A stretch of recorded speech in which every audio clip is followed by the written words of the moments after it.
Ayan, balik tayo. Okay? So, move na tayo ngayon sa ating next portion ng ating programa, ang punto por punto, Worldwide Catholic Tanungan Portion. Mali! Worldwide Catholic Bible Study. Okay, so atin ang ibigay sa ating mga kasamahan para sa kanilang patulugin ko na si Divine. Sobrang antok na si Divine. Ay, Divine! Wait, I will just prepare, okay? You wait. Naantok ko si Divine, sobrang inaantok na. Okay, so bigay ko muna dito sa ating kasamahan. Tinan ko lang kung sino mga naidagdag natin sa ating Zoom. Nandiyan na ba si Brother Romer? Brother Romer ng Bukidnon, good evening sa iyo, Brother Romer. Good evening, Brother Jando. Isang pinagpalang umaga tanghali. Gabi sa inyong lahat. Welcome po ulit sa programa natin sa Punto por Punto. Back to you, Bro Jando. Okay, so ah wait lang ha, mukha yatang walang nakaano ngayon ha, naka-resan para magtanong. Paano to ngayon? Ibigay ko na lang yung mga pending question kay brother sa GC para isa-isahin ninyong sagutin. Dami nito oh. Kaya kayo mauubusan nito. Wait lang ha. Okay. Akin mo nang i-ano to, ilang katanungan dito habang wala pang nag-ano sa Zoom. Yung comment section, nababasa naman ni Brother Angel. Brother Angel, pwede ka kumuha ng tanong sa comment section kung may tanong man dyan. Pero para magkaroon kayo ng panahon na magsumagot sa mga katanungan, iyon ako muna itong mga ah, question na ito. Tingnan nyo sa bro, sa ating GC sa Babyface. Tingnan nyo, pakisagot yan isa-isa. Dami niyang mga tanong na yan. Ayan. Okay, Buddy Romel, nandiyan ka ba, Buddy Romel? Palma? Pa-back up muna ako, di patulugin ko pa si Divine. Yes po. Yes po. Ikaw muna bro, habang wala pang, kung may tanong sa comment section mo, paki-entertain. Brother Angel, ikaw yung tumingin sa comment section ng Punto por Punto YouTube channel. Pag may tanong, sagutin nyo. At kung walang tanong kayo makita, may sinend ako sa Babyface na mga katanungan. Pakisagot lang. Okay? Dahil patulugin ko na si Divine kasi inaantok talaga, sobrang antok na din. Hindi natulog ngayong hapon na ito. Okay? Kayo na muna bahala dyan. Proceed. Alright. Ayan po, yan. So maraming salamat sa napakagandang bigay ng discussion ni Brother Jando. Actually, meron ditong kaninang tanong, pero bakit nawala? Oh, yeah. So, hanap-hanap muna tayo ng tanong dito, no? Okay. Wala yata yung tanong dito kanina. So nagtatanong kanina sa Facebook page yata yon. Pakiano po, pakitanong po ulit. Nawala kasi hindi ko na makita. Sa YouTube po natin ngayon, tingnan natin.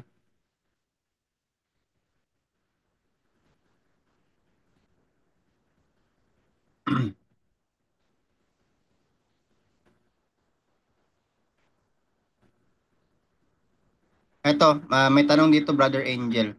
May tanong lang po ako kay Bro Angel. Bakit niya sinabi na ang mga pare ay kinikilala niya nga tagapagligtas sa simbahan ng Katoliko?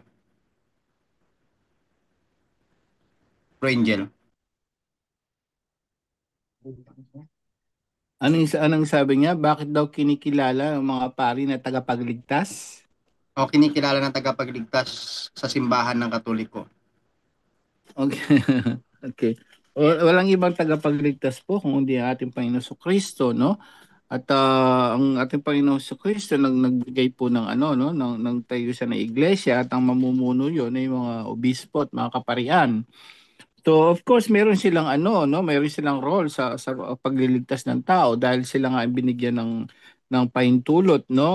Kaya nga whatever you bind here on earth will bound to heaven. Ano man pahintulot niyo sa lupa ay pinahintulot sa langit. So may connection siya, but of course ang pinaka diyan, yung authority nagbigay no ng ating Panginoon Kristo. Kaya napakadelikado kapag ang sekta nyo ay walang pari. Dahil biblically, Malakias chapter 2 verse 7 nga bro Romel, from Old Testament pa lang Hmm. From Old Testament pa lang, hindi sinabing direct, no? Talagang Malakyas mayroon po, siyang mga Malakyas. pari. Mm. Malakay Malakyas. chapter 2 verse 7. Okay. Ano yung Malakyas dito? Malakyas. Malakyas. Malakay 2:7 KJB Ayan, sa Malakyas King James 2:7. King James version sa mga King James version diyan ibigay niyan sa mga protestante, favorite nila yung KJB. Pero Okay hindi po. nila binabasa yan. Okay po, ganito po yung ating mababasa dito sa Malakyas sa Malakyas 2:7. Ayan.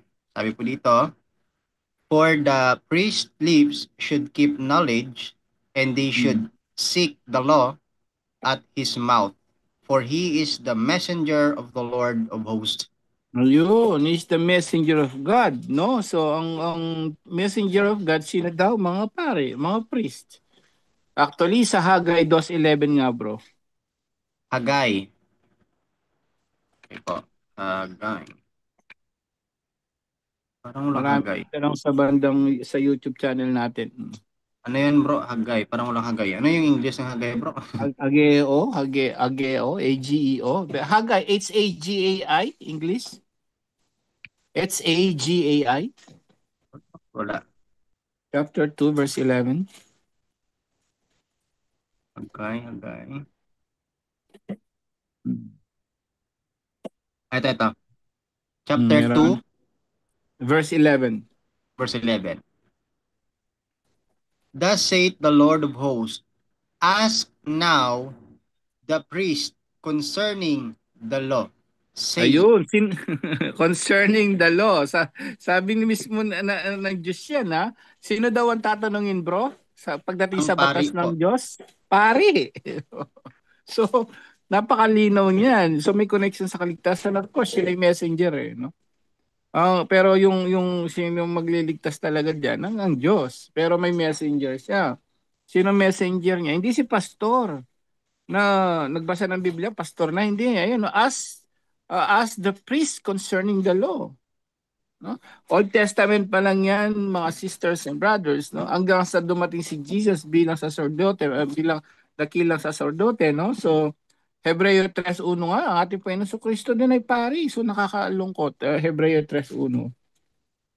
King James Version pa rin po ba? Kahit MBB, bro.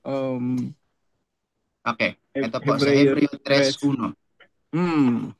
Mga hinirang na kapatid at kasama sa pagkatawag ng Diyos, alalahanin ninyo si Jesus, ang sugo ng Diyos at ang pinakapunong pari ng ating pananampalataya. See? Pari, from Old Testament si Jesus, tapos binigay niya sa mga apostol. Mga apostol, alam naman natin yan, hindi na natin ano yun, mga pari. Hanggang sa Book of Revelation. No? Para shortcut natin, marami tungkol sa pari kasi, no? Para sa mga, Pahayag chapter 5 verse 10 nga, bro. Okay, 5 verse 10. Ito naman ang mabasa natin. Pinakahuli na yan, ha? Ayan. Ginawa mo silang isang lahing maharlika at mga pari na itinalaga upang maglingkod sa ating Diyos at sila'y maghahari sa lupa. See? And that's prophecy, no? So sila maghahari pa lang, hindi naghahari, maghahari. That means future. Kaya naghahari ngayon mga pari talaga. Pope Francis is priest. No, kaya sa kilala sa buong mundo ngayon si Pope Francis, kahit ang mga presidente nga, they call it Holy Father, no? Dahil Holy Father, dahil nag-ordain sa kanya is holy, hindi dahil siya holy o kung ano man, but because yung nag-ordain sa kanya as a priest, it's God, holy. So yun po yung kapatid, no, may connection tagapagligtas, may connection talaga sila, malaking connection nila, pero siyempre magliligtas talaga sa atin ang Diyos mismo. Ngunit sila yung messengers ni God hanggang sa huli-hulian ng Biblia. priest yan. Kaya ayaw nga yata ni Brother Eli. Alam niya, priest ang mga ano. Ayaw, kaya takot siya kay Father Darwin nung buhay siya. No, isa yon kaya hindi siya inano, kaya hindi siya kaya iniwasan siya nung tumawag si Father Darwin kay Brother Eli. Takot siya. Bakit? Alam niya yung Biblia eh. Puro pari doon eh. At sila may karapatan, hindi siya. Yun po, Bro Romel. Ayan, maraming salamat Brother Angel Santos sa napakaganda at malinaw na sagot po, no? At baka meron diyang tanong bro habang ako'y titingin-tingin dito ng katanungan din. Hindi ko pa maano kita yung tanong. Okay, no? Kanina may ano rito for spiritual warfare, warfare kay ano sana, no? Bro Romel, sabi rito ni Don Men, pag kinukrusan ko ang pagkain ko at sugat at sakit sa katawan ko, ganon din ang lakas ng nagbe-burp daw siya lagi. Tapos naglagay siya ng ano niya sa ata, bigla siya nag-burp din. Ano daw ang connection nun? Ano ba yung ibig sabihin nun, Bro Romel? Bro Romer, good evening po. Okay.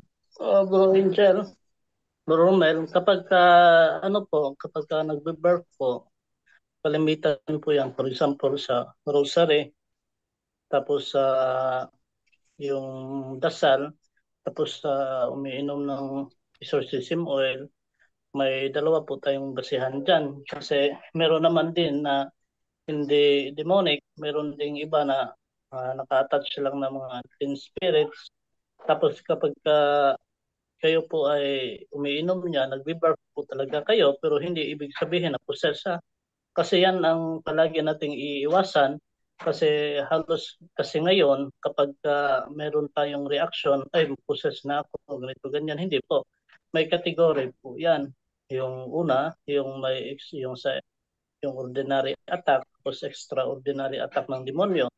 Kapag meron ka sa harassment, yung sa obsession, yung atake ng demonyo is from the inside, yung suicidal in nature, tapos yung habitual sin, pabalik-balik lang, tapos blasphemous thoughts, yung negative emotion na paulit-ulit na hindi natatanggal talaga.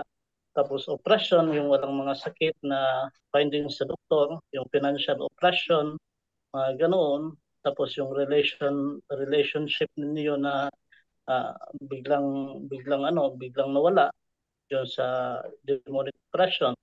Tapos kapag ganyan lang, hindi pa possess, posible po talaga na mag-birth ka talaga pag gumamit ka ng sacramentals. Kahit nga lang yung rosary, Hail Mary, nag-aano ka niyan, ano yung sa Tagalog niyan? Bro Angel, yung parang aantukin ka, anong tawag nun? Na, naririnig ba Bro Angel? Naririnig po. Dighay? O nadidighay kapag ganon, kasi meron po yan, lumalabas po yung unclean spirits na naka-attach sa atin. So ang tanong, paano po nag-attach yung mga unclean spirits? Unang-una po yung sa ordinary attack ng demonyo. Ordinary siya kasi lahat po tayo nakaka-experience ng atake. Ano po yung mga atake yon? Yung pride, yung sloth, tapos yung sa katakawan, si Beelzebul, tapos yung Leviathan, yung sa kasi na yung sa Tagalog niyan, Brother Romel, Ano yung po yan? inggit o yung inggit. Inggit. Yung sa pito sa seven deadly sins, yun po talaga. Ordinary attack lang yun. Pero doon talaga uma-attach yung demonyo kasi yung demonyo kasi para yang pating. Kapag nakaamoy yan ng dugo, aatake yan. So once na may kasalanan na, doon po sila nag-a-attach para yung remora, yung dumidikit dun sa mga pating, sa mga isda. O yun, sila palagi yung buntot na buntot sa iyo kahit saan ka pumunta. So kapag hindi po yan naagapan, maglilid po yan sa extraordinary attack. Yun po ang delikado. So nagdidikhay ka niyan.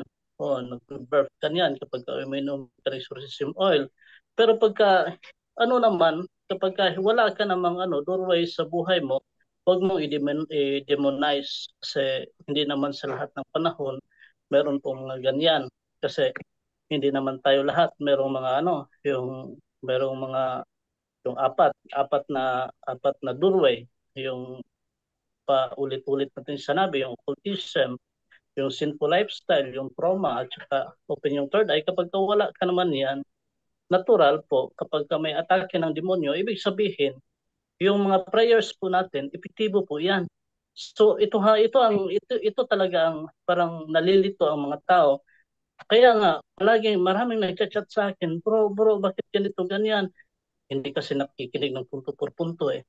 Yan talaga ang pinaka-problema. Dami nag-ano, hindi ko na nga sa iba pinapansin kasi sabi ko, mag-ano na kayo sa punto por punto, makinig. Kasi kapag umaasa lang kayo sa akin, ang dami kong trabaho, tapos hindi ko talaga nagagampanan, hindi man talaga ako keyboard warrior. So sa punto por punto talaga, dito natin maulit-ulit na kapag wala ka namang doorway sa buhay mo, yung demonic doorway o demonic openings, ibig po sabihin na galit ang demonyo sa iyo sa pagsunod mo ni Kristo. So normal lang po talaga na atakihin ka ng demonyo.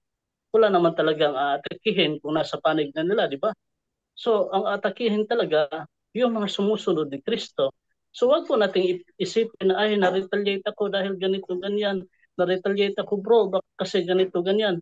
Wag po kasi ibig sabihin yan galit na galit yung demonyo sa pagsunod mo kay Jesus. Kaya nga kapag yung ano na yan, yung atake na yan is manageable or tolerable, wag kayong baliwala na ninyo. Dapat kayong matuwa doon sa pagsunod nyo ni Kristo. Normal lang po yan talaga. Mga konti na retaliation. Pagka hindi na po kaya, ibig sabihin yan, may demonic opening. Yun po ulitin ko. Kasi kahit na si Padre Pio, binubugbog nga doon. Nilalampaso yan ng demonyo. Kaya sabi ng demonyo, pasalamat ka sa babae na yan. Kasi nilagyan ng unan tinapunan ka ng unan doon sa ulo mo. Kaya hindi ka na untog doon sa semento. Kaya nga, ganun, kapag yung mga santo nga natin inaatake, kahit na si Saint John Merivianney, yung nagkakalampagan yung kusina, bumaba siya. Anong sabi niya? Ay, ikaw lang pala demonyo ka, matulog na ako. Yun sabi niya, kasi bakit? Alam niya na kapag merong atake yung demonyo, nagpaparamdam yung demonyo doon sa kanya, ibig sabihin, may babalik na makasalanan doon sa kanya, magpupuntisal. Yun ang sign na maraming nakakonvert na mga tao na nandun sa kasalanan. Yung sabi nga big fish, yung mabibigat yung mga kasalanan nila. So anong sabi ni Saint John Merivianney? So normal, it's a normal kapag sumunod ka sa Diyos. May retaliation, may konting harassment, walang problema po dyan kapag alam mo yung buhay mo na sumunod ka sa Diyos. Yun po talaga ang pinaka-importante, ang mahal na ina, kasi yung Hail Mary nga, parang parang wala tayong faith about sa Hail Mary eh. Maghingi pa tayo ng ibang prayer. Grabe ka-powerful ang Hail Mary. Hindi nyo alam kapag merong kusas, pagka Hail Mary, anong sigaw ng mga demonyo, huwag kang tatawag sa buwang na babae na yan. Anong sabi ng demonyo? Buwang na babae na yan. Huwag kang magtawag yan. Bakit? Hindi mo ako kaya? Bakit ka tatawag yan? Palagi, na-encounter na po namin yan palagi. Doon sa Office of Exorcism. Bakit kayo nagpapalaban dyan sa mga santo na yan, sa mga na yan, sa mahal na sa babae na yan. So, ito po ang pinaka-importante po sa buhay natin. Kapag wala tayong faith, ang dami pa nating hinahanap kasi nagkakalampagan na yung mga prayer natin, devotion. Halos nga hindi na tayo nagpo-focus para ng baka ma-offend ang ibang santo kapag hindi ko na pray ito, yung devotion na to, ay baka ma-offend naman si Saint Rita kasi hindi ko na pray. Yun po, dapat po natin, hindi po yun Catholic disposition. Ulitin ko, hindi po yun Catholic disposition. Pagan disposition po yun. So, iwasan po natin yung mga ganon kasi magiging opening po yan. Ang dami na dito yan sa Bukidnon. Brad, ipapaayos po itong Santo Niño kasi baka yung sa Tagalog, sa Bisaya pa, manluod. Yung mga ganyan, baka magtampo si Santo Niño kasi hindi ko siya na bihisa ng maayos, mga ganito. Hindi po yan Katoliko na disposition Pagan disposition po yan, yung magtatampo. anong ibig mo sabihin sa mga ganyan? May kasalanan ka, magtampo. Hindi yan. So, activate po yung faith natin. Activate po palagi. Huwag yung faith lang po talaga ang pinaka-importante. So, back to you, Bro Romel. Ayan, maraming salamat Brother Romer at may nakaraise hand na ngayon dito sa ating Zoom si Brother Vicente Miheliano. Brother Vicente. Hello po, good evening, good morning, good afternoon. Yes po. Magtanong lang po sana ako. Dalawa lang to. Sige po. Bali yung una, tanong ko lang po sana kasi nung nagtawag doon, yung may seminar kami noon, yung sa LGU. Bali yung isa ikakasal. May nakasabayan kami noon na kuan, Mormons ata yun. Tinanong siya kung saan magpapakasal. Sabi kasi niya, sa simbahan sana nila. Kaso lang, sabi daw ng bishop nila, expired yung lisensya ng bishop nila. Kaya, kinuha na muna sila na tawag doon sa civil na lang daw. Ibig sabihin, nag-expire daw yun. Matagal daw yun proseso bago ma-renew. Kaya civil na lang.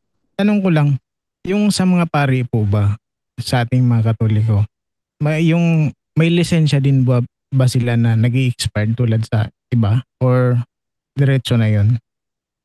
Okay, napakaganda yung katanungan at bigay natin kay Brother Angel Santos ang pagsagot. Brother Angel. Ang pagkakalam natin diyan, no? Ang pagkakalam natin diyan, kapatid, kahit mag-retired sila, ano sila, no? Ang pagkapari kasi actually forever 'yan. So, ang pinagtataka ko, sino ba yung ano doon, bro? Sino ba yung yung bishop na expired yung ang tawag doon? Bishop Expired? ng Mormons daw, bro. Bishop ng Mormon? Yes. Oo. So may expired talaga 'yon. Siguro yun nga, no? Ang problema doon, may mga bishop din pala sila, no? Ang problema doon, no, yung pinagmulan kasi nila, no, paano naging yung mga Mormons, sino nag sa kanila na bishop siya, no? Unang-una, sino nag-ordain doon na bishop siya. So no, ang pagkakalam natin diyan, pero we can research more on that. Kasi ang pagkapari, kahit si Jesus lagi sinasabi sa ebanghelyo, siya pari magpakailanman, no? Katulad ni Melchizedek. So lahat ng mga kaparian, bro, walang expiration yan. Ang pagkakalam natin, no? Walang yan. Hanggang kamatayan, even ang turo ng simbahan, hanggang kamatayan mo, ikaw pari pa rin, kapatid, no? So hindi ko alam kung bakit may expiration yung niyan, yung lisensya niya, kung ano man, no? Pero ang pari, unless yun nga, yung cessation ang tawag doon, size, ibig sabihin, may mga pari na mag-aasawa. Actually, yun ang sasagutin ko ng tanong ni Sister Edna, no? Kung kapag ang pari nag-asawa, yun, may dispensations of the bishop yun. Kumbaga, magpapaalam pa lang yon sa almano, gusto niya umalis sa pagkapari, gusto niya mag-asawa. That's different situations. Pero ang pagkakalam natin, biblically, sa katulad ng simbahan, ang mga pari kahit hanggang mamatayan, pari pa rin yan, no? Even Jesus, even biblical, no? Hindi ko lang matandaan yung sa nun, sa talata yon, even ang mga kaparian, even si Jesus, si Melchizedek, sila'y pari magpakailanman, no? Even after death po, sila ay pari, kapatid na Vicente. Ayan, Brother Vicente. Sige pa. Bali po ang kuan doon, simula nung naging pari sila, valid yung kasal nila. Parang yun na yung pinakalisensya nila. Tama po ba? Kasal sila, sino? Pari na kinasal? Ano yun? Ibig ko pong sabihin, di ba po sa iba, yun nga, ginawa kong sample yung bishop ng Mormons na nag-expired yung lisensya niya sa pagkasal. Kaya yung tagasunod nila, tinuro niya na magpakasal na muna sa civil kasi matagal daw yung renewal, matagal yung proseso ng pagre-renew ng lisensya nila sa pagkasal. Kaya yung tinanong ko po, yung sa pari ba natin sa Katoliko, once ba na naging pari sila, forever na yung license nila na magkasal sa atin. Tapos kumbaga magiging invalid lang yun once na hindi na sila connected sa pagiging Katoliko. Well, ang pagkakalam natin, yun nga, no, walang ano yan, walang expiration date yan. Pero tinitignan ko yung about sa Code of Canon Law about their ano. So the power of Vicar General and Episcopal Vicar ceases. Wala naman so far, pero kailangan masiguro natin. Babalikan kita dyan later kasi siguro nasa Bro batas Angel, dapat. Yes, bro.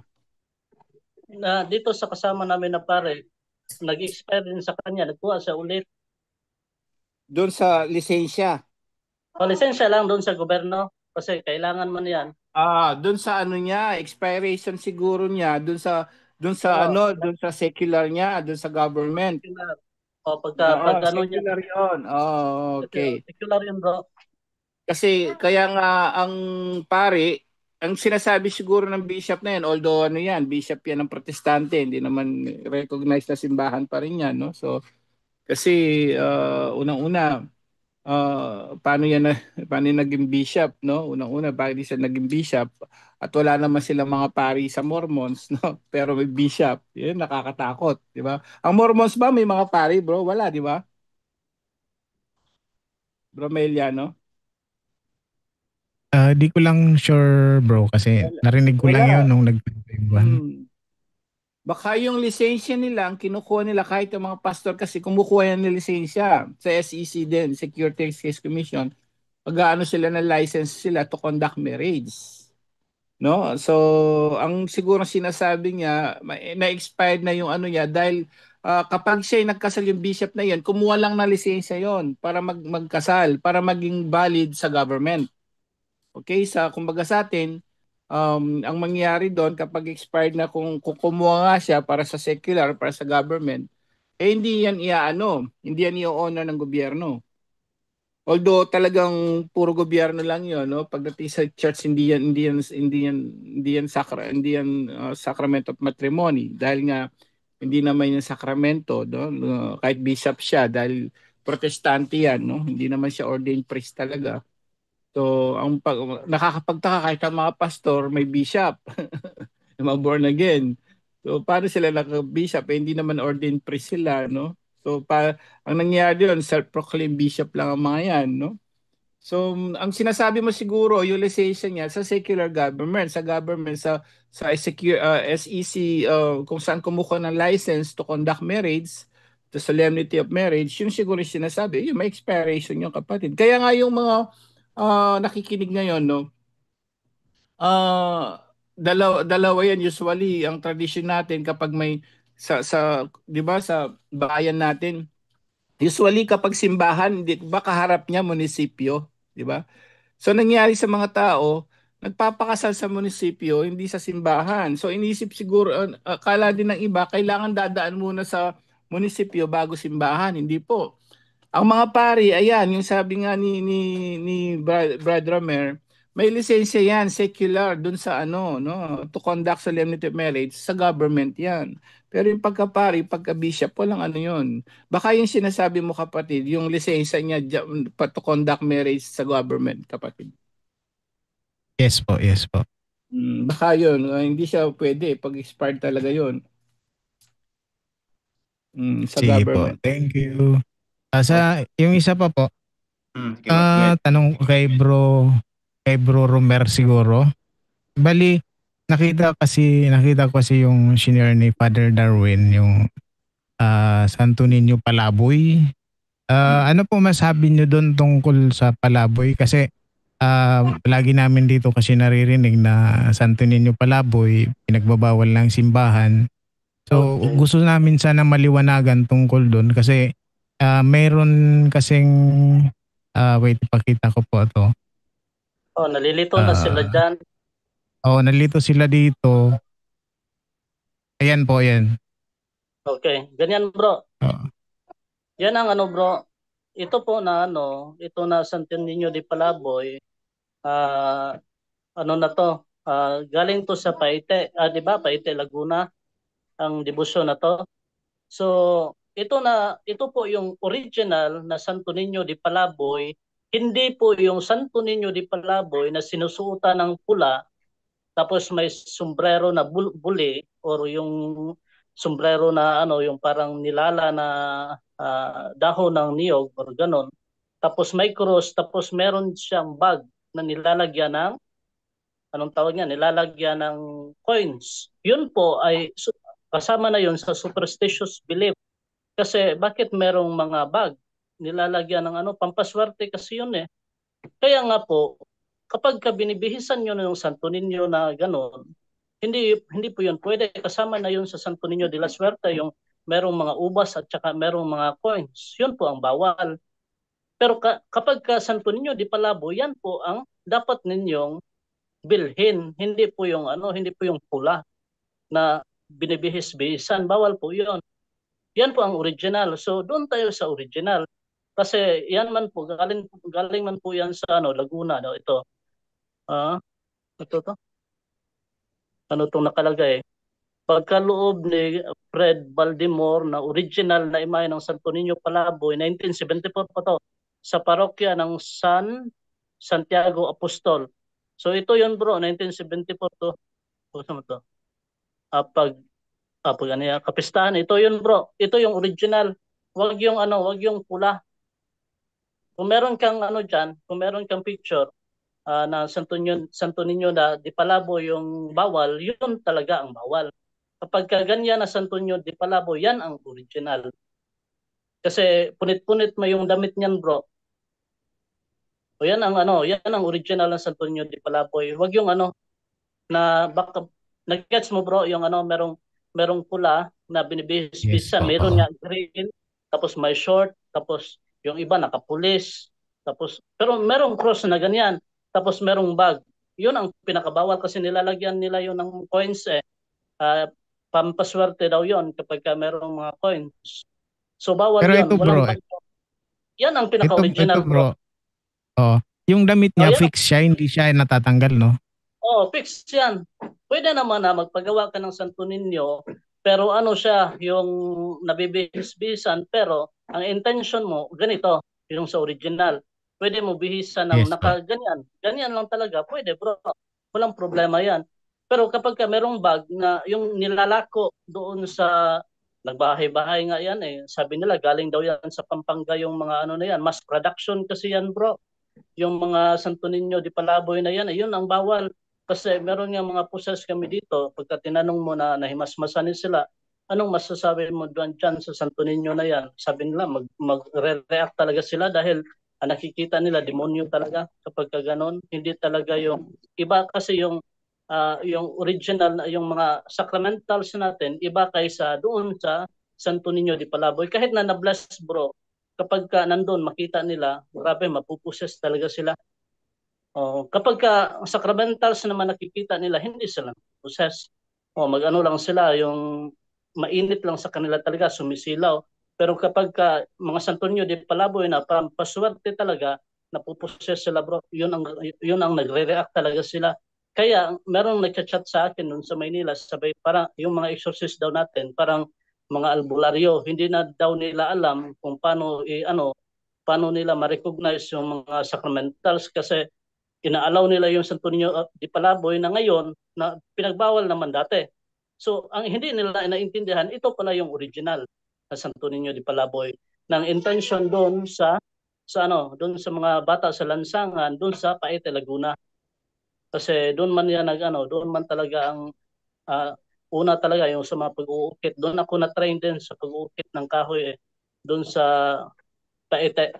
Doon po talaga ako na-train noon. So, yan bro, ang pinaka-legit talaga. Hindi yung sinabi ko kanina. So, back to you bro, Romel. Okay na yun bro?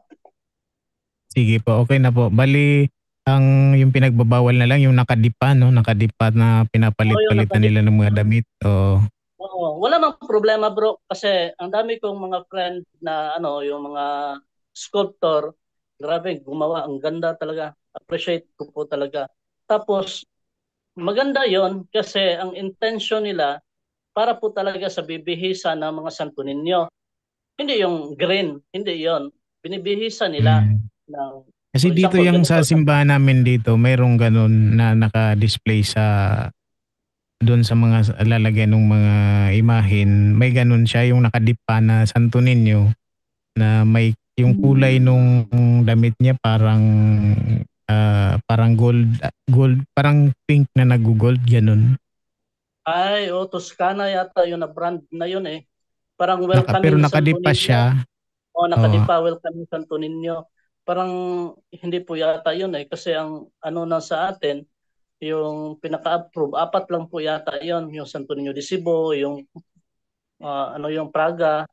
Tapos meron pa yung isa, meron pa yung kayong ang daming gold bro, yung naka gold yung Santo Niño na yon. Apat yan naka ano. Ito local lang po Oo. yan sa ating simbahan dito sa Pilipinas. Locally approved po yan. Pero ang Santo Niño de Palaboy, yung merong bag, yun po ang bawal. Tapos yung may mga grapes, yung mga angel na merong grapes dito, tapos nilalagyan ng holy water, wag po 'yon. Kasi bakit naman nakabitbit ng grapes at saka apple, hindi man. So kahit nasa Santo Niño may mga grapes din eh. 'Yon bawal 'yon, bro. Bro Romer, ay tanong ko lang, no, lalo na nung piyesta ng Santo Niño, no, ang napakarami binibless ng mga ano, at iba-iba yung mga kasuotan, may bombero, may Santo Niño Oo. basketball. Ang ano ba yung pagiging alin ba yung talagang palaboy at hindi tanggap? Yung bihis ba o yung posisyon ng kamay ba? Ano ba talaga yung turo ng simbahan na yung pagbihis binihisan mo ng ganito, yun ay bawal? Or nasa bihis ba ng Santo Niño o nasa posisyon ng mga kamay o ano? Kasi sabi mo, kapag may posisyon ng kamay ganito, ano ba para sa mga kaalaman ng mga tao? Kasi napakarami Santo Niño binibless, di ba? Ngayon, Mm. alin ba talaga yung bawal doon at yung legit doon? Nasa damit ba? Bawal pag may binihisa ng basketball player o kung ano man o yung pagkagawa ng Santo Niño. Ano ba talaga yung ano bro doon ng mga ang bawal? Although ang mga pari kasi hindi naman alam yung mga palaboy-palaboy, bas sila ng basbas, di ba? So, alin Mm. ba talaga yung ano doon, yung isa lang ko rin, hindi ko na rin matrice, sa dami, libu-libong Santo Kaya nga Niñong eh. pinapabless eh. Alin ba talaga yung legit doon sa simbahan natin talaga bilang ano ka, isa ka sa mga piniling deliverance minister? So sa amin, bro, yung pinagbawal talaga, meron ba kayong picture diyan, bro? Yung naka-green at saka yung pula na hindi Cebu, Palaboy. Mas maganda mapakita natin eh. Kasi ganito 'yan.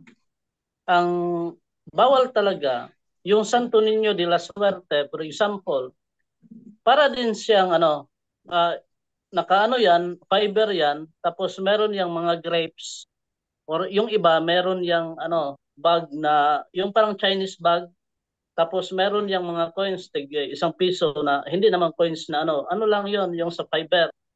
Yun po, bawal yon. Meron yung Santo Niño de Palaboy, para din Santo Niño de Palaboy na pinakita ni bro kanina, Vicente, pero nabibihisan. Ang ibig natin sabihin, yung normal na nilalako dito, kahit na dito sa Mindanao, yung Santo Niño de Palaboy, yung pula siya, pula na binibihisan, merong cross dito na ganyan, tapos merong bag.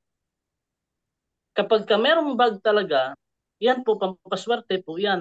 Santo Niño de Palaboy kasi ang intention ito ang ano natin, ito ang pag-usapan natin.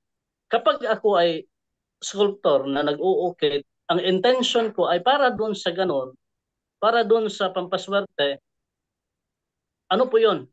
Delikado po yun. Kasi ang authority ko, pampaswerte kasi, kahit na anong publish, ano mo yun, i-deliverance mo yun, hindi yun may break. Kasi bakit? Ang makakapag-break lang nun, pagsira lang, pagsunog. Kasi legit yung, yung intention ko bilang isang sculptor. Kapag hindi naman ang intention ko na nag-ukit ako na nakahubad lang para bihisan, ang intention ko is para dun sa Santo Niño mismo, legit yan. Hindi yan occult. Kasi yung ginawa ko nung dati, yung Santo Niño de Palaboy na may bag, para yun sa para yun sa occultism para yun sa pampaswerte. So, merong ritual na nangyari. Yung mismo na sarili mo, yung intention mo, hindi para sa simbahan. Pampaswerte talaga. Kahit anong break, hindi yan ma-break. Tapos, yung mga Santo Niño na binibihisan, for example, yung Santo Niño na nakahubad tapos binibihisan mo na para doon ang pagbihis mo ay intensyon na doon sa pinaka original na Santo Niño de Cebu, yun po pwede yan. Pero kapag yung pagbihis mo hindi nakaayon sa apat na binanggit do na Santo Niño talaga na inapprove ng simbahan, nilagyan mo ng pulis, nilagyan mo ng labandera, nilagyan mo ng nurse, hindi na po 'yan pwede. O hindi na po 'yan pwede. Ang pinaka importante po talaga yung intention ng simbahan, hindi intention mo. Kasi ang ginawa ng simbahan na inapprove naman talaga yung for example yung locally yung Santo Niño de Palapoy, yun po talaga ang pinaka original.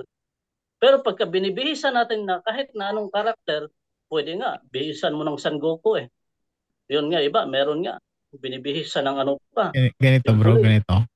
Ganyan, yan ang bawal, ganito yan ang mga Santo Niño de Palapoy. De la Suerte yan nasa harap, yung nakadipa din, Santo Niño, naka-green. Yan po, yan ang pinaka bawal talaga. Kasi yung sculptor niyan, ang intention niya is para sa pampaswerte.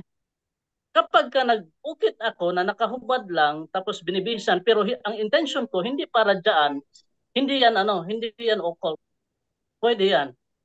Pero wag mong bihisan ng for example, mangingisda, wag mong bihisan ng kasi intention mo na yan hindi na intention ng simbahan. So ang intention ng simbahan ang sundin natin, hindi yung intention mo. Kasi hindi ka naman ang approve niyan, ang simbahan naman talaga. So yun lang po, Bro Angel. So paano yung pagbasbas kahit halimbawa palaboy hindi siya approve ng simbahan pero nabasbasan ng mga pari. So anong ano noon may visa pa ba yon? Kasi mga hindi naman talagang yung nga sabi mo kung ang intention pampaswerte, may mga kung ano-anong binabe-bless. Paano yung blessings noon, bro? So Ano walang pa rin yun? bro, Effective pa rin yun? wala pong bless na mangyayari. Walang blessing nangyayari, bro. Kasi ang intention ko is for occultism and for occultism at saka for pampaswerte, yung pungsoy, mga ganyan, wala po yung visa ang blessing. Kasi nagdidepende po talaga ang blessing doon po talaga sa intention mismo doon sa estatwa. Kaya nga po kahit na anong break po namin, kahit anong po namin breaking of deliverance, kapag ka nandun lang po talaga yan sa bahay, magre-react pa rin yung mga poses. Bakit? Kasi ang intention niyan para po talaga sa pampaswerte. Kahit na niritualan, bro, kahit na for example, ganito na mamere, inukit ko, ganito. Inukit ko to mismo. Pero may nangyari na ritual doon sa sculptor. Yan po pinakadelikado po yan. Kasi niritualan ko for example ng yung ginamit yung mga spell na galing sa mga albularyo kasi ang sculptor din marunong mag-spell, maggamit ng spell. So hindi natin ma-recognize yan. Ang mga process lang makare-recognize niyan. So dapat po sirain talaga.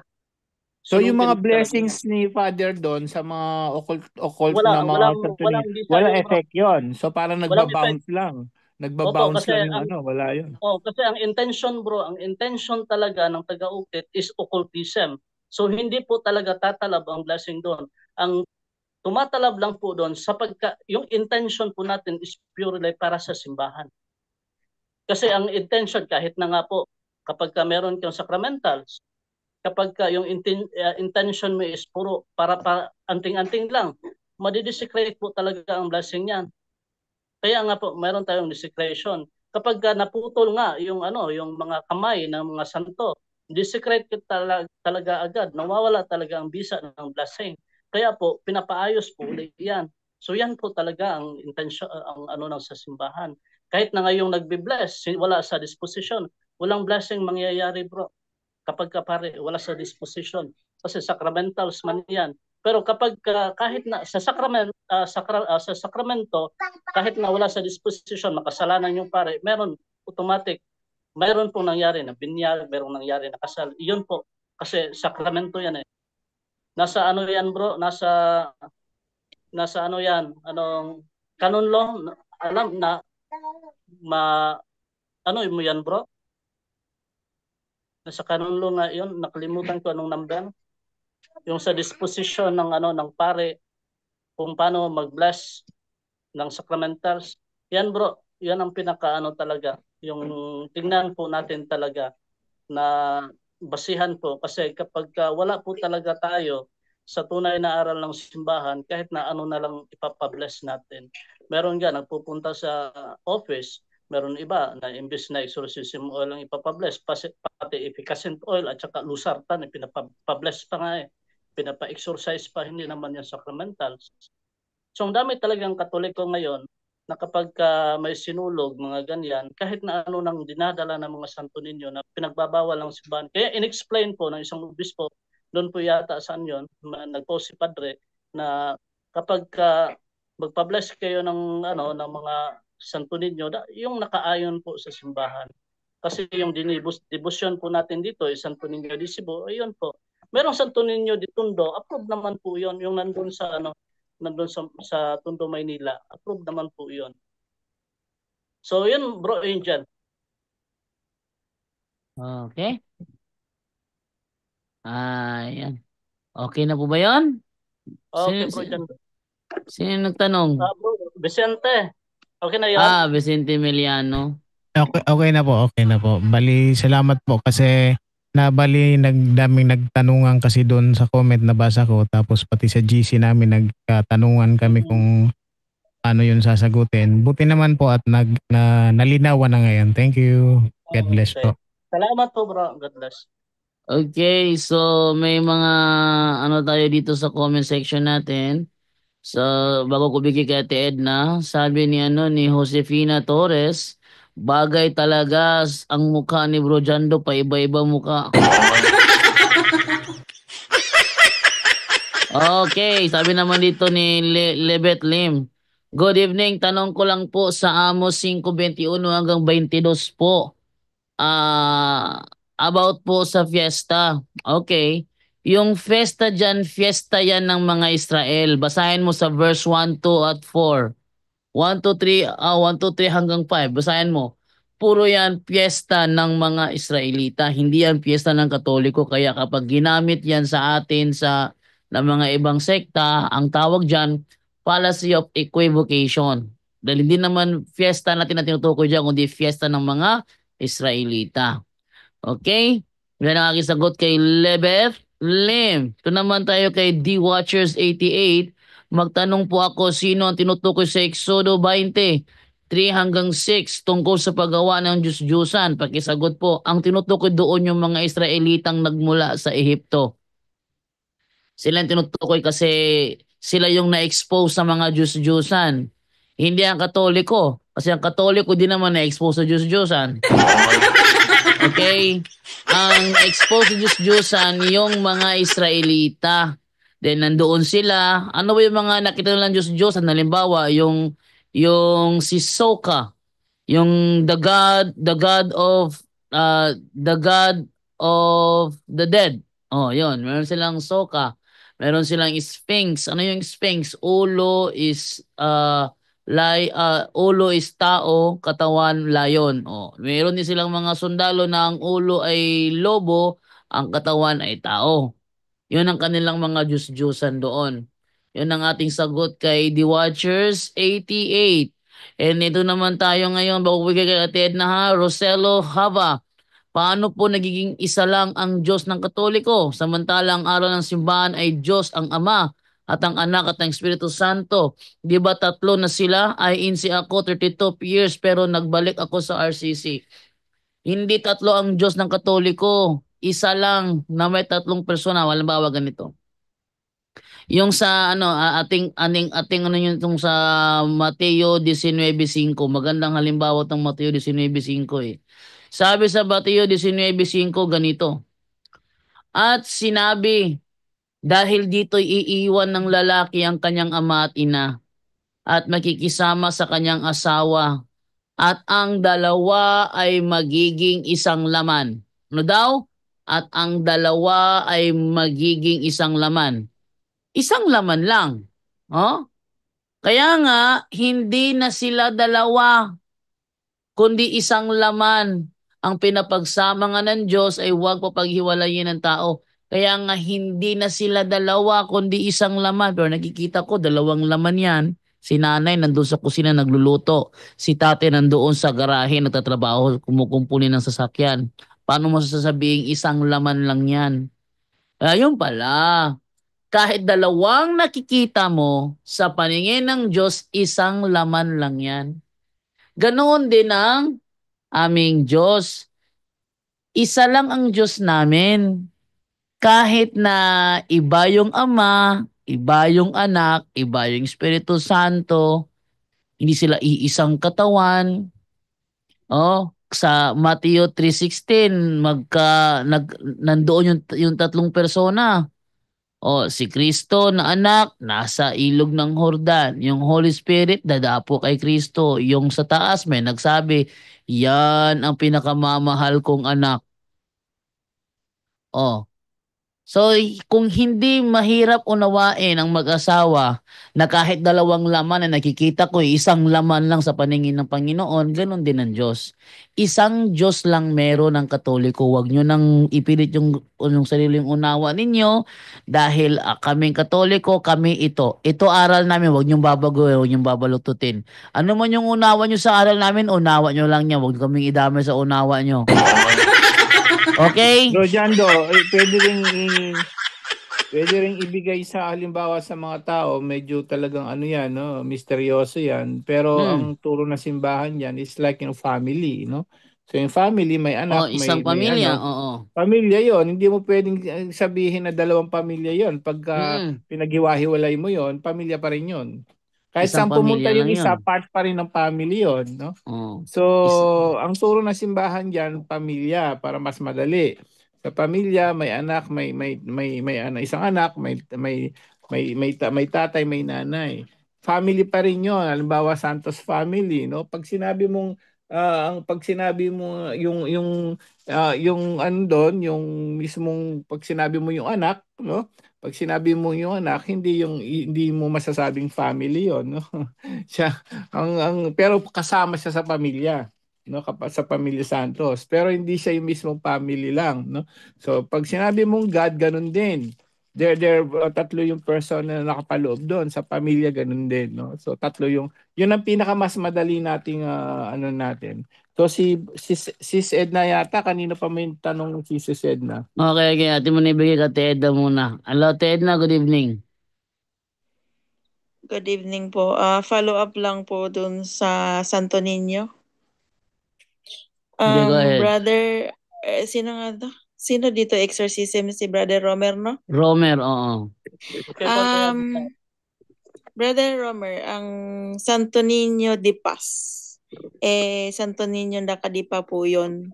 Yung Okay. katulad po dyan sa color green kaninang pinakita na nakadipa. Opo, opo. Ano po, kasi naka-label siya as pala boy ba kanina? Paano po ba yon? Kasi yung Santo Niño de Paz na nasa Greenbelt, Manila, yun po yung kanilang Santo Niño, at saka in private message po, nagtanong po ako kay Brother Wendell, approve po siya. Oo, approve yun. Pero yung nakadipa na kanina na merong naka-green, hindi po yun pwede. May apat kasi yan eh. Depende doon sa isang lugar kung in-approve. For example, sa atin, yung Palaboy, in-approve man yan. Pero ang intention talaga ng nagawa, hindi po para doon sa mismo na Palaboy, sa original. Doon po talaga sa pampaswerte at saka occultism, yun ang bawal. O nga po, pero Kasi, base po, balik po tayo doon sa Yung green po kanina, parang katulad din po yan sa itsura ng Di pas. Dipas. So, Oo. ano po bang clarification po dyan? So, sa original na Dipas, okay yon. Pero yung sa gano'n na Santo Niño, yun ang bawal. Kasi binibihisan po, yan ha, yung forma ng pinakita kanina, ulit na pagpakita bro, ulitin natin. Yung Santo Niño na ganoon talaga, mass production po yan kasi Ted na basta mass production, madali po nating ma-identify. Ibig sabihin ng mass production, isang hulmahan lang yan. Isa lang ang Mas pro. mass Yung production. Apo. Isa lang ang naghuhulman yan, pare-pareho lahat na muka. So, yun, madali mong makarecognize kung ano talaga ang Santo Niño na bawal. Buddy Romer, Oy, eto. o yan. Hindi yan Tingnan mo pwede. yung muka. Tingnan mo yung muka. Ang muka, ganun talaga. Kasi madali kong ma-identify kapag mass production. Kasi ganun yan po talaga ang muka. Halos pare-parehas. Tingnan mo yung Santo Niño de Palaboy na original ba iba. Yan ang mass production. Yan. Isa din yan. Pwede ba bang maipakita yung Santo Niño di Palaboy na approve? Approve. Pinakita yan ni Bro Vicente. Ano Bro 'yon? Vicente, Ano yung palaboy nga approve? Yung approve na di Palaboy. Ano Bro 'yon? Vicente, ano yata pinakita yun kanina? Okay. Pero yun nga. At saka so ibig sabihin ang damit po kasi doon sa balik po tayo sa Santo Niño Lipas. Ang damit po doon ng Santo Niño nila ay cream. May picture ka tayo para makita ng lahat yung dipas yung sabi mo. Sino Sandali. Ito makakakuha ba? ng picture? Yan ba yung sinasabi may Yan. may pahintulot? Yan po yung Yan. may pahintulot. Yan ang local doon sa Maynila, doon sa Paite, sa Laguna. Yan po ang intensyon ng simbahan na kapag ganoon po talaga ang kasuotan, yun po. Kasi merong iba, binibihis-bihisan na lang kung ano-ano Hindi yun pwede kasi hindi yan pag-iisip ng simbahan. Pag-iisip ng bawat isa yan. Kung paano yan kapag kidnapper, bihisan mo ng kidnapper. Kasi yun ang nasa inspiration mo. So hindi yan pwede. So yun po yung kapag gano'n na yung pinakita kanina na Santo Niño na binihisan yung katawan ng security guard, kapag gano'n ang forma ng muka, automatic yan automatic po talaga yan na Santo Niño de Palaboy at de la Suerte yan naka-intensyon. Hinubaran lang nila at binihisan ng kahit nabihisan mo pa yan ng Santo Niño de Cebu, bawal po din. Kasi ang intention talaga ng statua hindi po para doon sa simbahan kundi para po sa sa occultism. 'Yun ang bawal po. May nagpasa ng wala. Yan po Picture. yung Santo Niño di Paz sa Greenbelt, Manila. Ay, pwede ito pakita Yeah, pwede po. Pwede Brother Jando. Alin doon? Nasa BB Face po. GC. Sa BB Face? Opo. Yes. Tingnan ko muna ha. Wait lang. Ito. Tingnan mo, bro. Okay. Coming. Ayan. So, ito. Ayan. Yan, pwede yan. Pwede yan. So, yung natin, yung pinakita mo kanina na nagbibihis-bihis na binibihisan yung Santo Niño de Palaboy at de la Suerte, yun po talaga, isang hulmahan lang yan po sa isang naggumagawa. So, yung intention po nila, hindi po para sa simbahan, kundi para sa occultism. So, yun ang bawal. Kahit na anong bibihisan mo pa yan ng Santo Niño de Paz, bibihisan mo pa yan ng Santo Niño de Cebu, bibihisan mo pa yan ng Santo Niño de Prague, hindi yan pwede. Kasi ang intention po talaga is para po doon sa pampaswerte. Totally. So, susunugin po talaga yan. So kapag nagpapagawa, meron ako mga kaibigan na mga magaling mag-ukit sa kahoy nandun sa Maynila. So yung pag-uukit po nila hindi po para doon sa pampaswerte. So pwede po 'yun. So pwede mo bihisan ng ano na approve ng simbahan, pwede po kahit na anong magaganda na kasuotan na kasi ginagawan talaga nila ng damit 'yan ng intention yung intention ng simbahan. So yun lang po te. Okay. So, isa pa, last na lang. Merong Santo Niño de Cebu na look, pero green ang color. Pwede ba siya palitan ng pula? Bawal din. Kasi ang intention na mismo doon is green. So bawal po talaga. Kasi kung ano ang intention ng gumagawa, for example, ako talaga ang mag-uukit. So ang gumagawa ako ng ng Santo Niño na pula de Cebu. So ang intention ko mismo para sa Santo Niño de Cebu. Pero pag gumawa din ako ng Santo Niño na mukha ng Santo Niño de Cebu, pero ang intention ko is para sa green, para po doon sa green. So hindi po yun pwede. Kung para saan po pag yelo? talaga, pag yelo, for example, pag yelo, hindi ko alam kung meron bang yelo na approve. Parang yung Santo Niño di nakalimutan ko anong No, I tawag mean, nun. Santo Niño de Cebu ang itsura, pero ang damit Green. yelo. Kung intention doon para sa occultism na hindi approve ng simbahan, bawal po yun. Kasi ang intention ng tagagawa talaga para po doon. Example din tayo, for example, doon sa mga kandila na kulay-kulay. For example, yung yellow para sa love life, yung green para sa anong tawag niyan? Para doon sa pampaswerte, para sa negosyo. Tapos yung black para doon sa may kukulamin ka. Tapos yung pink para doon sa relationship, mga ganyan. Bawal, yun ang bawal. Kung saan naka-intention. Kaso po, ganito, di ba, base sa intention. Paano kung wala talaga silang idea na meron palang ibig sabihin yan? Yung gumawa, gusto nila yellow ang kulay. Ganon. So halos po talaga tayo kasi ang mga sculptor po talaga, sa totoo lang, alam nila yan. Walang sculptor na walang nakakaalam. Kasi kagaya ko, nag-uukit ako, kapag tinatanong talaga na ako ng mga ukit, alam ko talaga kung para saan yan. So, hindi kasalanan po talaga yan ng sculptor yan, yung na gumagawa. For example, yung nagdidesenyo din sa mga damit. Kasi alam nila yan, kahit na hindi din nila alam, pero yung intention na yon, intention na rin ng mismo na gumagawa ng pampaswerte, automatic na po yun. Bali Romer. Oy. Eto po, kakaiba. Kaya nga, naging Naruto. Naruto ang katawan ay Goku. Pero kung titingnan mo, di pas yan ng itsura niya. Ano yan, te? Binihisan lang ng Kasama na yan sa Santo Niño din na palaboy din. Tingnan mo yung muka.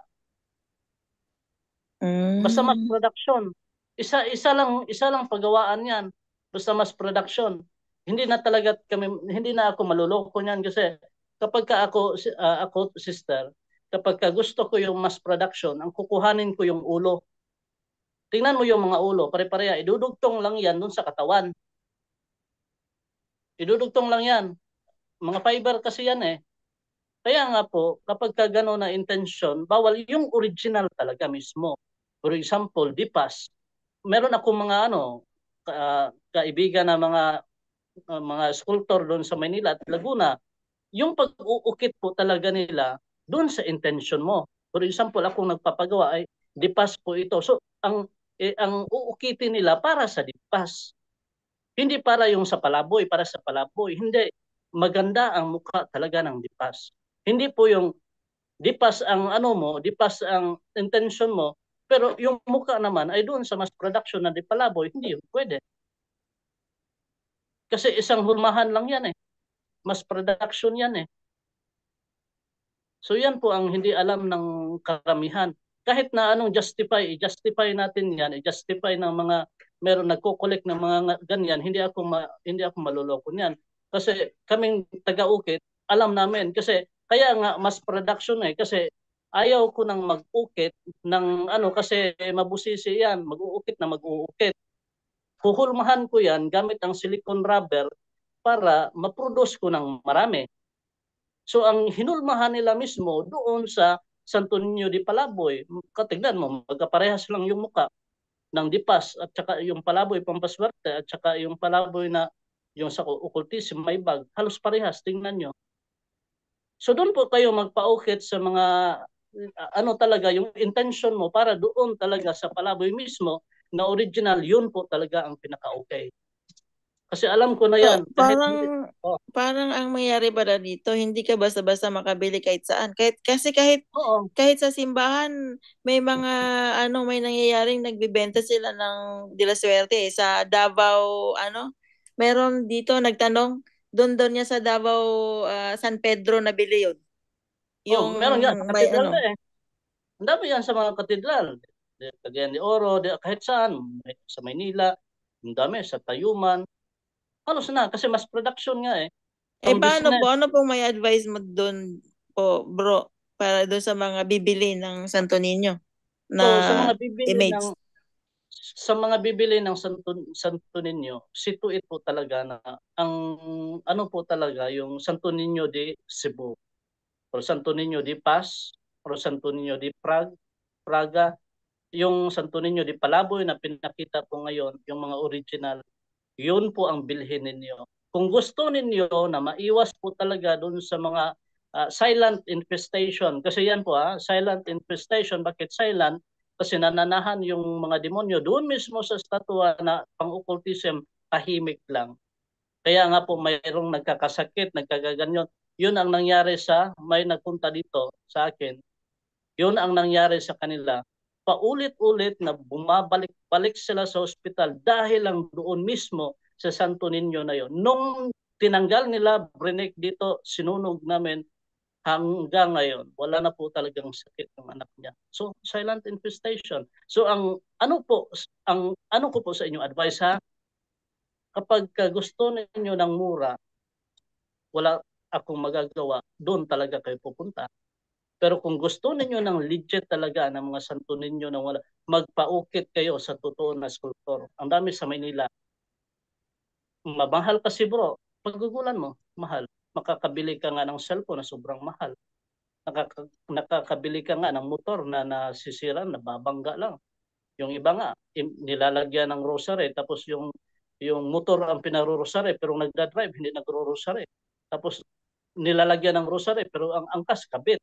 So, nakakabili tayo ng mga material na bagay na sobrang mahal. How much more doon sa mismo na Santo Niño na ipapagawa talaga natin sa intention ng simbahan. Ang daming magagaling doon sa doon sa Maynila. Kung gusto ninyo na manghingi sa akin ng yung Facebook page, meron ako.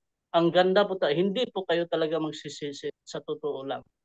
Hindi po kayo talaga magsisisi doon. Ang sobrang ganda talaga. Kahoy po, pero mahal talaga Mahal. Meron nga iba na sa 20, 30, nakakabili nga tayo ng mga material na bagay na grabe ang mahal. How much more doon? So, spend po natin yung pera natin para sa kaligtasan natin, nakakatulong sa natin, sa spiritual na pamumuhay, yung pagsunod sa Diyos. Yun po gawin natin. Pag-ipunan po natin, nakakapag-ipon nga tayo ng walang saysay, how much more doon na forever naman talaga yun na hanggang mawala tayo, nandun pa rin yan. Hindi yan nabubulok. So, yun lang po, sister. Salamat po bro ng marami, klaro na po. Okay, thank you po. God bless. Okay, thank you sa iyo, Ted na. Ayan, so dito naman po tayo ngayon dahil 10:08 na, konting basa na lang, saglit na lang to from The Watchers 88. Bakit po sumasamba mga Katoliko sa ribulto at mga inanyuhan? Alam ko kasi kasuklam-suklam sa Diyos po. Hindi namin sinasamba yan, bro. Ito kasi problema sa mga protestante. Kapag sila ang gumamit ng term samba, isa lang ibig sabihin yan, Dino Diyos. Yan ha. Sa protestante kasi kapag sila ang gumamit ng term samba, isa lang ibig sabihin yan, Dino Diyos. Kaya kapag ginamit natin yung Daniel 2:46, wala silang matinong paliwanag pa doon. Basahin natin ha. Halimbawa, ganito. Daniel 2:46. Yan. Sabi ganito. Nang magkagayoy ang haring Nabucodonosor ay nagpatira pa at sumamba kay Daniel.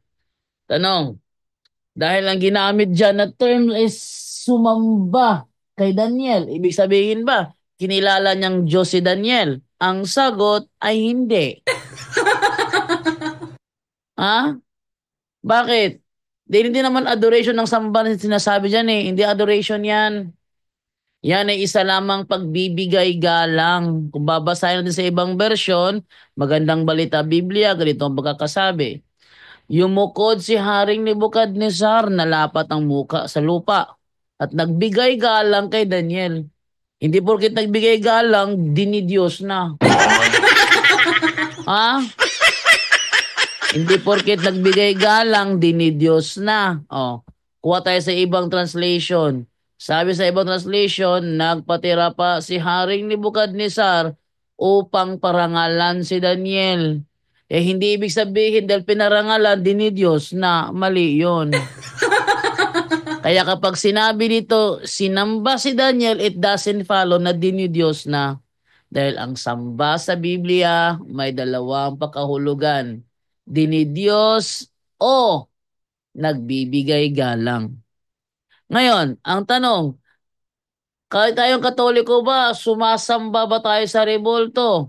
Kapag protestante na nagtanong niyan, isa lang ang ibig sabihin nila sa term samba. Sa kanila, adoration lang, latria lang. In which, ang sagot natin, hindi. Okay ha? Sa protestante, ang worship, isa lang ibig sabihin yan, latria. Yung Daniel 2:46, hirap silang ipaliwanag yon. Kasi sa King James Version, kung ating mabasahin sa King James Version, nakalagay kasi dyan, ganito. Then the king Nebuchadnezzar fell upon his face and worshipped Daniel. Talagang worship nakalagay. Pero hindi yan worship na nangangahulugang dinidiyos niya si Daniel. Kapag protestante ang nagbasa niyan, sa akala nila, diniyos ng Haring Nebukadnezar si Daniel. Mali ka. Dahil hindi kailanman nangyari na kinilalang Diyos ng Haring Nebukadnezar si Daniel. Ating ituloy sa 47. Then the king answered unto Daniel, fell upon his face. The king answered unto Daniel and said, of a truth it is that your God is a God of gods. Ano sabi ng hari? Nag-worship siya kay Daniel. Pero ang kanyang sinabi, your God is a God of gods. Sa madaling salita, yung worship na ginawa ng Haring Nebukadnezar kay Daniel ay hindi gaya ng unawa ng mga protestante. Sa kanila kasi mga protestante kasi nakabasa lang yan ng worship, isa lang ibig sabihin yan. Okay, hindi ba? The Watcher? Hindi ba The Watchers 88? Sa inyo, ang worship, isa lang ang ibig sabihin.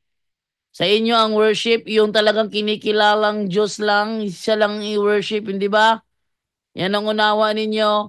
Kaya walang matinong protestante ang kayang magpaliwanag ng Daniel 2:46. Nasubo ko yan. Nung minsan, kinoto ko yung dating daan, pinapunta ko sa bahay, ang kanilang leader ng si Guillermo, at may dalang mga DVD para sa akin, DVD na mga itanong mo kay Eli Soriano, may dalang Biblia, dalang USB. Doon kami sa bahay. Nung tinanong ko yung yung Daniel 2:46, ang kanilang mga reasoning, noon pa yan eh. Wala talagang matinong mga sagot sila pag Daniel 2:46 nang gagamitin mo. Alam nyo kung bakit? Kasi sa kanila, ang pagsamba, isa lang ibig sabihin yan. Yung latria. Yung latria. Kaya nga bawal yung idolatria. Kaya bawal yon. Idolatria. Yung nilalatria mo ang idol, Idolatria. Nilalatria mo ang idol, talagang bawal yun. Bawal talaga yun. Yung amin, idol ba? Hindi. Ang tawag sa amin, icon. Ano yung icon? Mga rebulto na hindi kinikilalang Diyos. Ano ang icon? Mga rebulto na hindi kinikilalang Diyos. Oh, halimbawa, rebulto ni San Antonio de Padua. Si San Antonio de Padua ba kinikilalang Diyos ng Katoliko? Hindi. Hindi siya kinikilalang Diyos. So yung kanyang rebulto, hindi rin kinikilalang Diyos. Okay. Si San Vicente Ferrer, hindi rin siya kinikilalang Diyos. So yung kanyang rebulto, hindi rin kinikilalang Diyos. Eto ngayon tayo.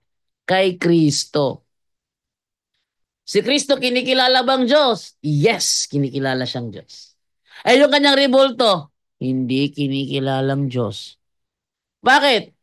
Rebulto lang yan eh. Rebulto niya lang yan. Para bang ganito, ang pambansang bayani natin si Dr. Jose Rizal. Ayan.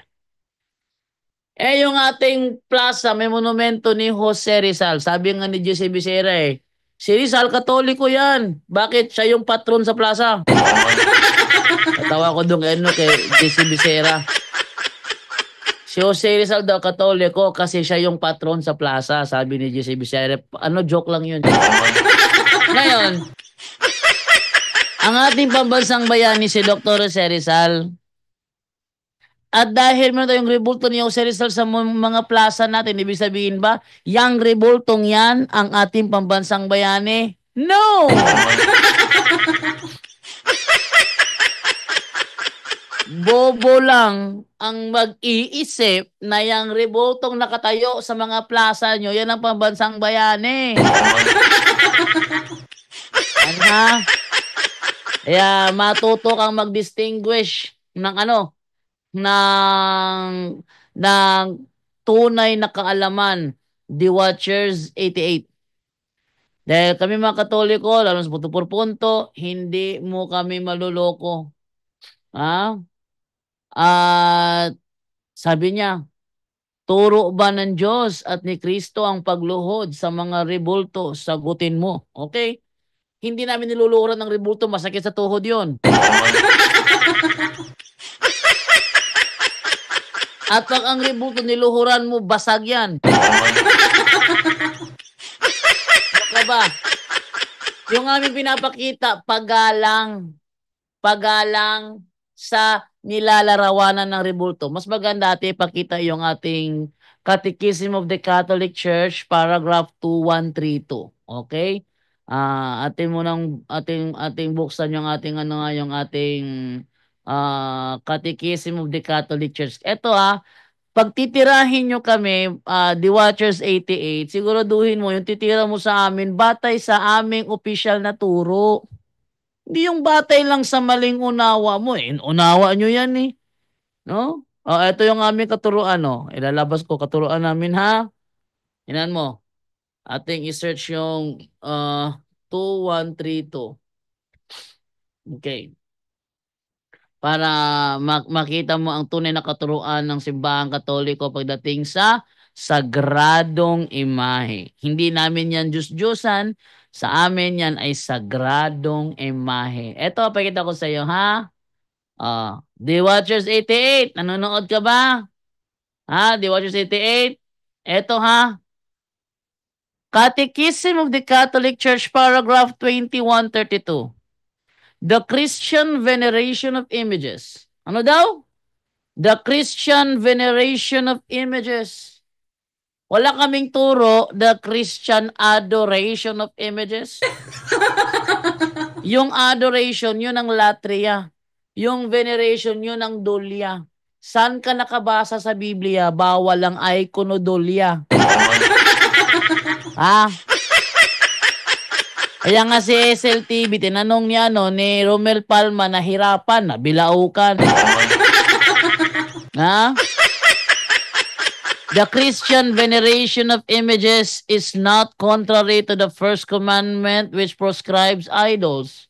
Indeed, the honor rendered to an image passes to its prototype. Ano daw? The honor rendered to an image. The watcher, kung kami tututulan mo, gamitin mo ang opisyal naming turo. Patunayan mo ng opisyal naming turo, mali. Bigyan mo kami ng talata para patunay na mali ang aming opisyal na katuruan. Hindi yung kami tututulan mo pero ang gamit mo sarili nyong ideya. Ha?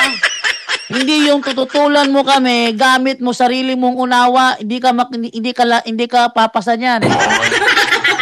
Ha? Oh, ano pa? And whoever venerates an image venerates the person portrayed in it. Sa madaling salita, ang venerate hindi mismo ang imahe, the watcher. Okay?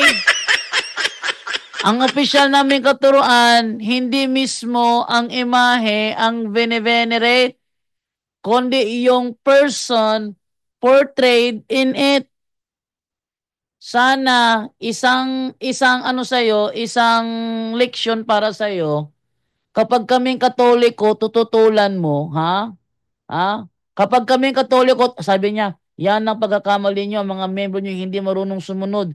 Kung hindi marunong sumunod ang aming membro, wag mong isisi sa Iglesia Katolika. Halimbawa ganito. Halimbawa ganito, ha? Si Kristo nagtayo ng iglesia. Si Kristo kumuha ng mga apostol. Sumunod ba si Judas? The watcher, common sense naman. Nung si Judas ba hindi sumunod, damay bang ibang apostol? Ibig sabihin ba nang hindi sumunod si Judas, lahat na naging member ng iglesia, hindi rin sumunod? The watcher, utak naman. Ha? Sabi niya, kung talaga sa Diyos ang Katoliko, dapat sumusunod ang member. Mali ka. Mali ka. Si Judas nga mismo, hindi nga sumunod eh.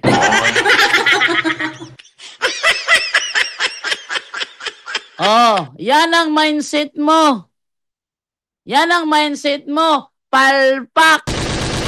Straight to the point. Si Judas mismo, hindi sumunod. Ibig sabihin ba, dahil hindi sumunod, yung iglesia ginani ba niya, hindi na sa Diyos?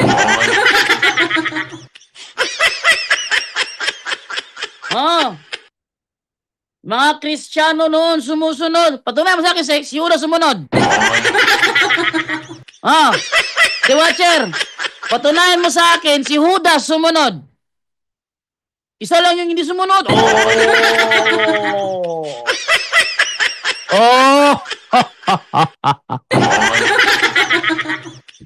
Inamin niya.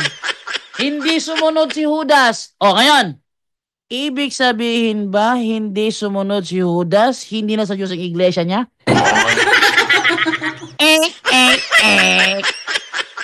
Wala ka talaga. The watcher, pagkausap mo punto por punto, gumamit ka naman ng logic. Ha? Kasi, kung wala kang logic, nakikita ang iyong kapalpakan. Okay? Ano pa? Ating balikan yung ating ating official na katuruan. Ano yung ating official na katuruan? Balikan natin ha para makita ninyo ha. Ayan. Sabi pa ganito, no? Sabi ganito. The honor paid to sacred images is a respectful veneration, not the adoration due to God alone. Ano daw? Ang honor na ibinibigay sa sagradong imahe. Ano yung honor? Ano yung honor? Di ba nasa Ten Commandments? Honor your father and your mother. Ano daw? Honor your father and your mother. Ano yan sa Tagalog? Igalang nyo ang nanay at tatay nyo. Okay, Tagalogin natin to. Ang paggalang, yan na, ang paggalang na ibinibigay sa mga sagradong imahe ay isa lamang respectful veneration. Hindi, liwanag yan, no? Hindi ang adoration na para lamang sa Diyos. Ano daw? The honor paid to sacred images is a respectful veneration. Not, ewan ko lang, nakaunawan ng English ito. Ewan ko lang kung nakakaunawa ba ng English ito. Huwag mong ipilit ang maling unawa mo. Kaya ka nga naglipat ng ibang sekta kasi wala kang unawa eh. Kaya ka nga lumipat sa ibang sekta kasi wala kang unawa tapos tuturuan mo kami. Heh!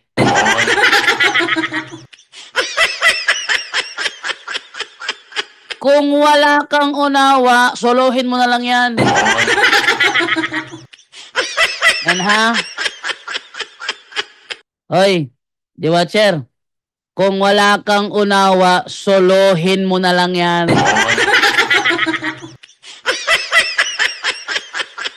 Ano yung ating turo? The honor paid to sacred images is a respectful veneration, not the adoration due to God alone. Ewan ko lang kung sabi niya may impyerno ako pag di ako lumayas dyan. Talaga may impyerno kasi lumayas ka. Ano ang sabi sa Ano ang sabi sa unang Juan 2:18-19? Ang lalabas sa iglesia, ang tawag sa kanila Antikristo. Ano sa mga puta Antikristo? Di ba sa impyerno?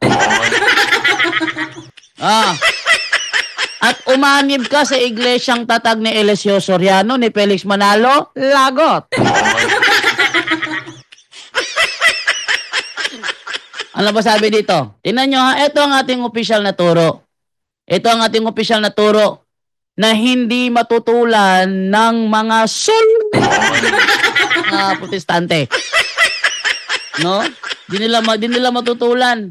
Yung ating opisyal na turo, kaya ang ginagawa nila, gumagawa ng sariling mindset, tapos yung kanilang mindset, yung kanilang kinakalaban, ang tawag doon, ang tawag doon straw man fallacy yun eh. Gagawa ka ng straw man, tapos yung straw man mo, yun ang lalabanan mo, hindi kami kalaban mo, yung straw man mo. Tingnan nyo. Religious worship is not directed to images in themselves. Ano daw? Religious worship is not directed to images in themselves. Sa madaling salita, yung ating religious worship hindi pala nakatuon sa imahe mismo. Paano naging Diyos-Diyusan? Hindi naman nakatuon sa imahe.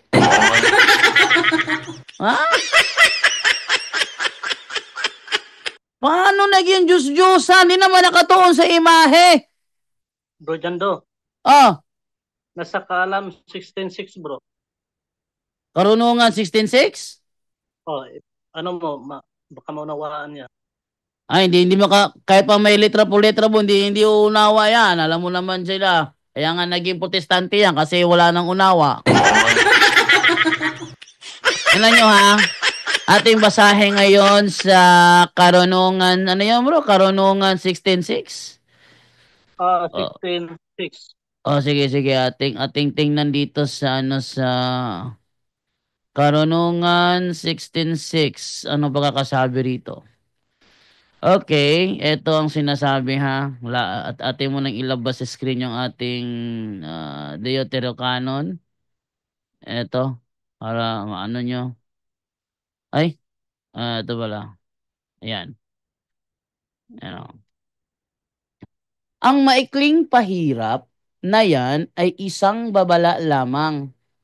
Kapag dakay binigyan mo sila ng isang sagisag ng kaligtasan, ang ahas at tanso ay isang paalaala sa kanila na hinihingi ng iyong kautusan. Ano daw?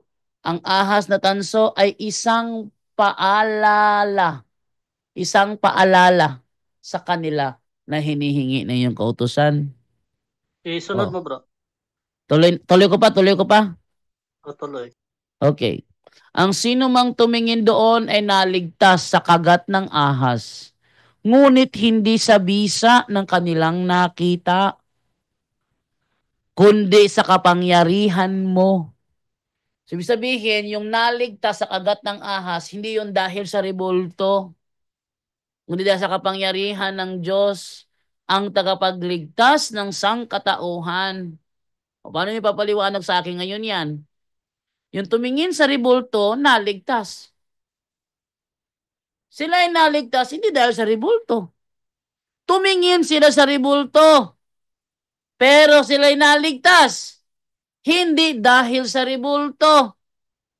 Sa pamamagitan nito, ipinakita mo sa aming mga kaaway na ikaw ang nagligtas sa tao sa lahat ng kasamaan. Oh, sa madaling salita, lahat ng nakagat ng ahas naligtas nang tumingin sa rebulto. Pero hindi ang rebulto ang nagligtas sa kanila. Sa madaling salita, kami sa Katoliko, wala kaming turo na ang rebulto magliligtas sa amin. Bakit? Balikan natin. Religious worship is not directed to images, is not directed to images in themselves, considered as mere things, but under their distinctive aspect as images, leading us, ano daw? Leading us unto God incarnate. Hindi pala sa sa rebulto. Hindi pala sa rebulto. The movement toward the image does not terminate in it as image, but tends toward that whose image it is. Ikaw, the watcher, huwag kang feeling magaling. Dahil hanggat nandito ang punto por punto, sinisiguro ko sa'yo, wala kang maluloko. Bakit? Isinasaksak mo sa mga tao yung mindset nyo. Kaya ka nga umalis kasi wala kang unawa. Kasi kung may unawa ka, alam mo naman na hindi kailanman Diyos ng Katoliko ang rebulto. Tingnan mo ang Katoliko pag nagdasal. Ama namin na nasa langit ka.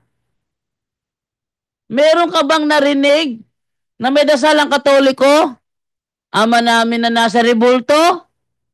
Wala.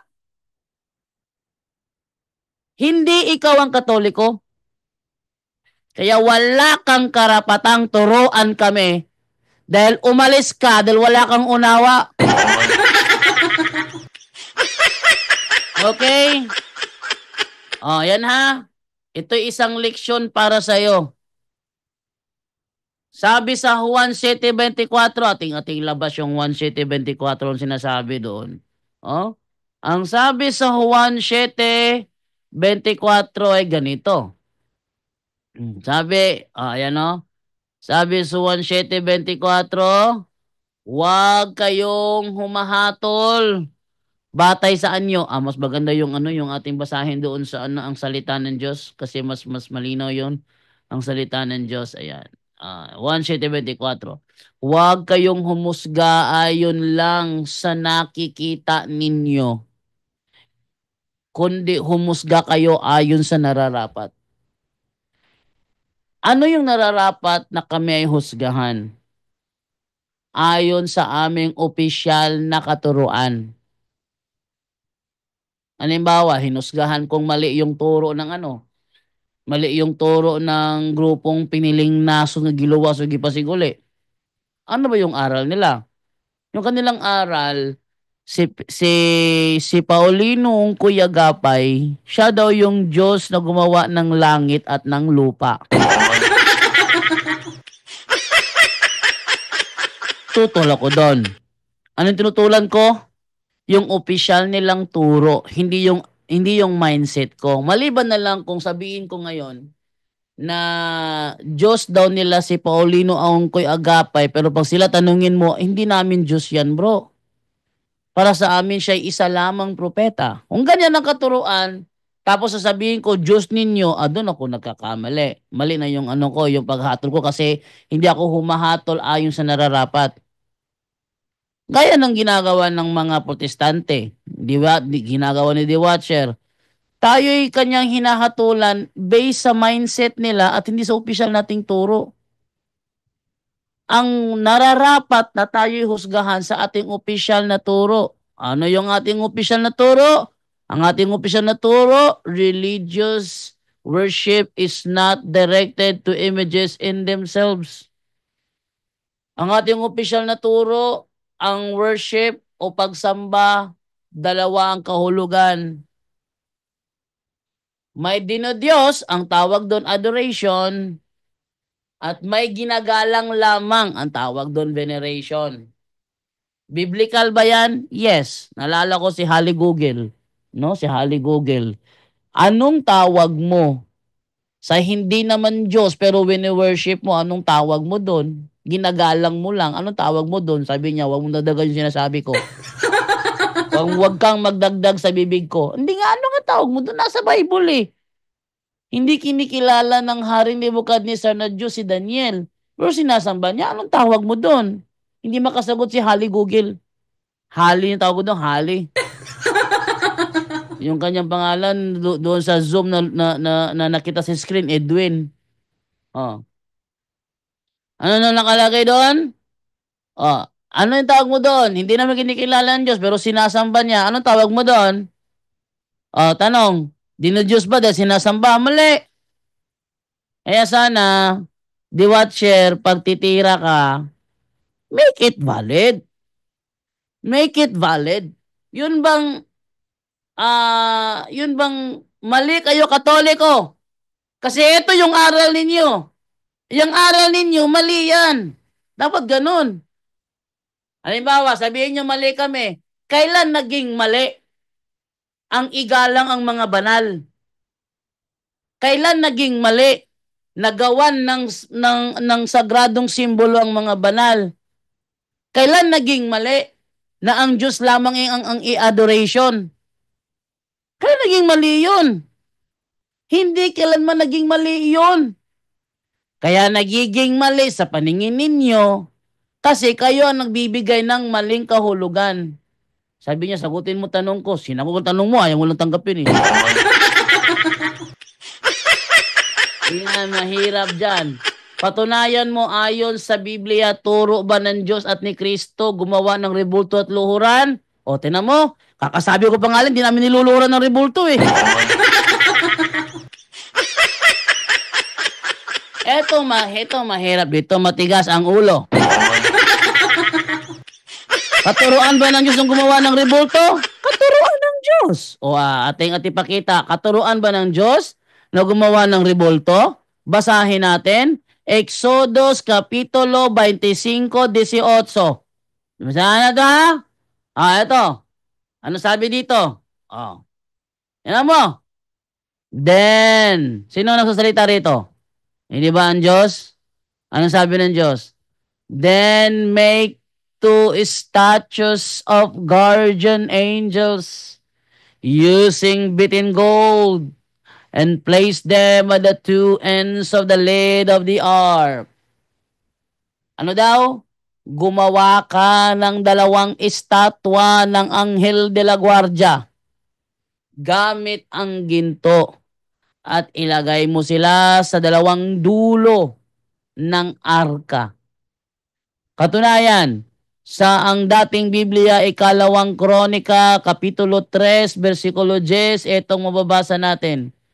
At sa kabanal-banalang bahay ay gumawa siya ng dalawang kerubin na gawang nilarawan. Kaninong katuruan yan? Katuruan yan ng Diyos. Tanong, niluluhuran ba yan? Ang sagot, hindi. Yung Katoliko, niluluhuran ba? Ang sagot, hindi rin. Bakit? Masakit sa tuhod yon. Ha? Sabi niya, namimiloso po daw. Hindi piloso po yan, totoo yan. Halimbawa, luhuran mo nga yung papel mo. Halimbawa, pinaluhod ka sa asin. Sampulan na lang natin to, ha? Pinaluhod ka sa asin. Saan ka nakaluhod? Kaya sagutin mo yan. The Watcher. Halimbawa, ganito. Pinaluhod ka sa asin. Tanong, saan ka nakaluhod? Sagutin mo. Magandang yan eh. Magandang example yan. Sige. Sige, hintayin ko reply mo. Tinatin, hindi na mo re-reply to. Sige, The Watcher. Pinaluhod ka sa asin. Saan ka nakaluhod?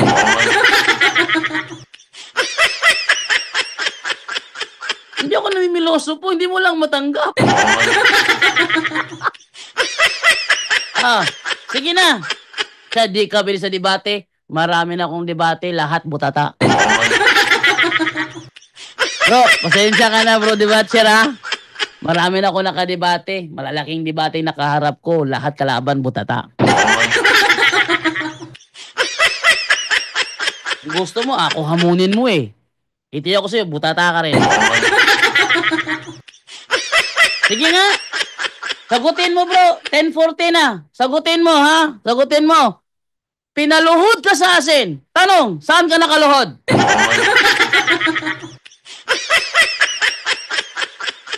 Sige na. Alam nyo, unahan ko, hindi nasasagot yan. Nasasagot yan eh. Sige. The Watcher. Ito magandang analogy rito eh. Pinaluhod ka sa asin. Ang tanong, saan ka nakaluhod? Sagot. Hindi nasasagot yan. Tingnan niya ha. Mag-closing remark na lang tayo. Ha? Ala na, pilosopo na. Hindi pilosopo yon.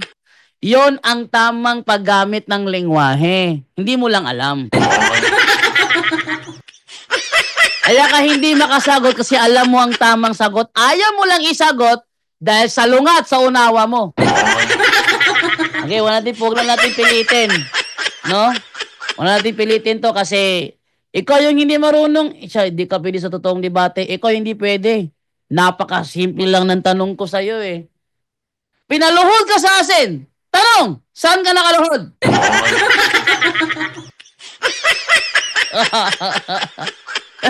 Sagutin mo yan. Pilosopo daw eh. Sige, sagutin mo. Ibigay mo ang tamang sagot. Sige bro. Sabi mo, ako pilosopo yung ginagawa ko? Sige, sagutin mo. Huwag kang mamilosopo. Sagutin mo ng tamang sagot. Pinaluhod ka sa asin. Tanong, saan ka nakaluhod?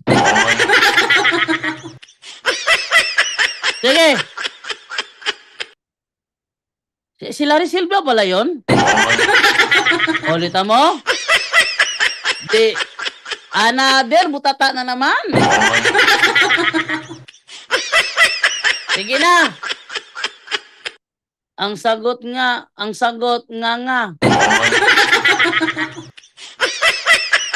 Oh, sige. Sige, mag-closing na tayo. Pasalamat na tayo. At I hope na bago magpasalamat si Brother Angel, sasagot na siya sa tanong ko na yon. Very simple yun ha. Walang halong kalokohan yon. Logical question yon. Very logical question. Ano yung logical? Logic. Ano yon? Science of correct thinking. Ang logic, science of correct thinking. Logical yon, hindi pilosopo yon. Tamang tanong yon, hindi fallacy yon.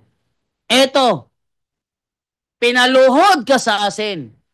Tanong, saan ka nakaluhod? Sagutin mo ng tama. Huwag kang mamilosopo dahil hindi pilosopo ang tanong na yan. Pag hindi ka nakasagot, it means alam mo ang tamang sagot. Ayaw mo lang ibigay ang sagot. So ikaw ang hindi tama. Hindi ka pwede sa totoong debate. Pinapakita mo lang sa akin na ikaw ang hindi pwede sa totoong debate. Very simple question yun. Hindi fallacy. Logical question pa. Pinaluhod ka sa asin. Tanong, saan ka nakaluhod? Sagutin mo yan kung kaya mo. Okay, pasalamat tayo. Ating unahin si Brother Romel Palma from Iloilo. Brother Romel? Andiyan ba si Brother Romel? Minsan kasi pag ako na-enjoy, nawawala sila, no? Ating i-double check nga kung nandiyan ba si Brother Romel. Romel Palma. Wala na si Brother Romel. Ikaw na lang mauna, Brother Romer. Pasalamat, Brother Romer. Okay. Sa lahat ng mga nakikinig, unang-una po bro, maraming salamat sa Diyos, sa mahal na ina, at sa lahat ng mga umaantabay sa punto por punto. God bless. Good night. Ave Maria. Back to you, bro. Thank you, Brother Romer. Sabi ni Eli Soriano, mga Katoliko, sila, pinapaluhod sila sa rebulto. Pakinggan nyo yung grammar, ha? Pakinggan nyo yung grammar, ha? Sabi ni Soriano, yung mga Katoliko, pinapaluhod sa rebulto. Saan ka nakaluhod? Sa rebulto ba? Hindi, oy. Basag yung rebulto pag niluhuran yan. Sakit sa tuhod yan. Yung mga Katoliko, pinapaluhod sa rebulto. Ating ibahin yung linya. Si Soriano pinaluhod sa asin. Saan nakaluhod si Soriano? Sagot. Hindi masagot nila. Kasi yun na nga, walang alam. Tapos tayo pa tinuturuan. Ito lang ibigay naman ngayon kay Brother John rin naman sa kanyang kanyang pasalamat, Brother John Ray.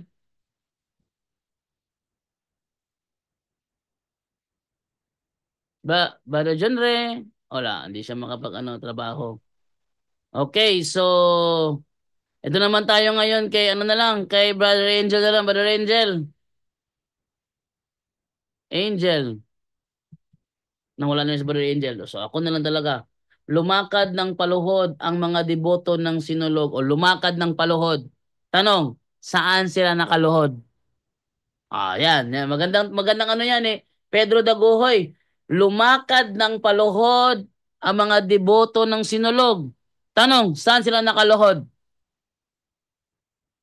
Magandang tanong niya. Magandang sample ni Pedro Daguhoy. Si The Watcher, di nawala si The Watcher. Hindi ka pilosopuhan yon. Yon ay logical question. Nahirapan lang siya. Kasi di na niya maano. Okay, so hanggang dito na lamang po tayo. Pasalamat na po tayo para sa lahat ng mga nanonood. At good night na po sa inyo. Ayun na. Hindi na sumasagot si The Watcher kasi nabilaukan. Babay na po sa inyong lahat. Kita-kits po tayo ulit bukas sa another night ng Punto por Punto Worldwide Catholic Bible Study. Natulog na bro, natauhan. Natulog na bro, natauhan. Natulog na, inaantok. Hindi natauhan. Inaantok. Mali ka na naman. Si akala ko si Angel. Si The Watcher, natulog na bro dahil natauhan. Natauhan si The Watcher. Na siya, na hindi niya masagot ng tama. Alam niya ang tamang sagot doon, pero ayaw niya sagutin ng tama. Yan ay isang prueba na na hindi ka for the sake of truth. ano lang sa iyo para lang enjoy mo sarili mo, nakikipaglaro ka, pagtalakayan ka. Mali 'yon. Hindi dapat ganun. Okay, babay na po sa inyong lahat at paalam na po. Closing prayer na po tayo dahil alam nyo na, may mga retaliation nangyayari sa buhay natin. Kailangan natin na magpa-cover kay Saint Michael the Archangel, no? So, para na po sa inyo lahat, closing prayer na po tayo in the name of the Father and of the Son and of the Holy Spirit. Amen. Halina, Espiritu Santo, punuin mo ang mga puso.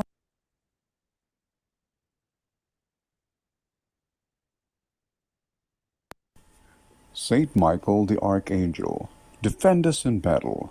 Be our protection against the wickedness and snares of the devil. May God rebuke him, we humbly pray, and do thou, O Prince of heavenly hosts, by the power of God, cast into hell Satan and all the evil spirits who prowl about the world, seeking the ruin of souls. Amen.